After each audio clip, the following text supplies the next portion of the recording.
সে জুলাই সন্ত্রাসীরা যখন এই দেশে বিশৃঙ্খলা তৈরি করলো, একটা শান্তিপূর্ণ দেশ ছিল, শান্তিপূর্ণ একটা নির্বাচিত একজন প্রধানমন্ত্রী ছিলেন, মন্ত্রী ছিল, রাতারাতি কয়েক ঘন্টার ভেতরে তাদেরকে দেশ থেকে বের করে দিলেন। সারা দেশে গণভবনে হামলা হলো, সংসদ ভবনে হামলা হলো, সেই দিনও তো কয়েকটা টেলিভিশন চ্যানেল, পত্রিকার অফিসে হামলা হয়েছে।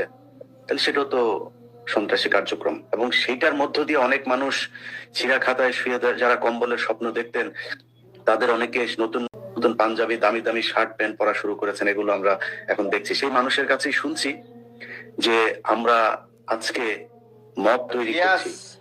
তোমার বাংলা এডিশন দিয়া আমাদের বীরঙ্গনাদের পতিতা বানাতে চাইছো, তাই না ইলিয়াস? তোমার বাংলা এডিশন খাইয়া দিচ্ছে, ঠিক আছে? এখন কি করবা?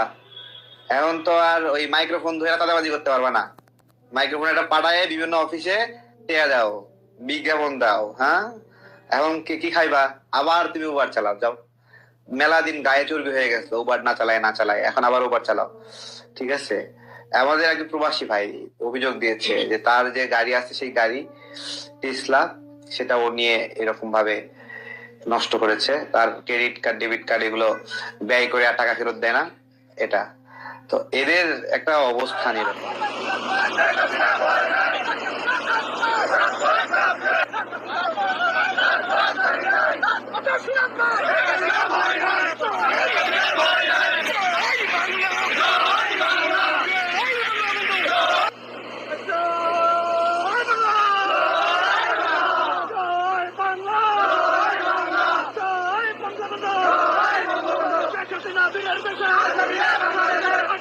বাংলাদেশে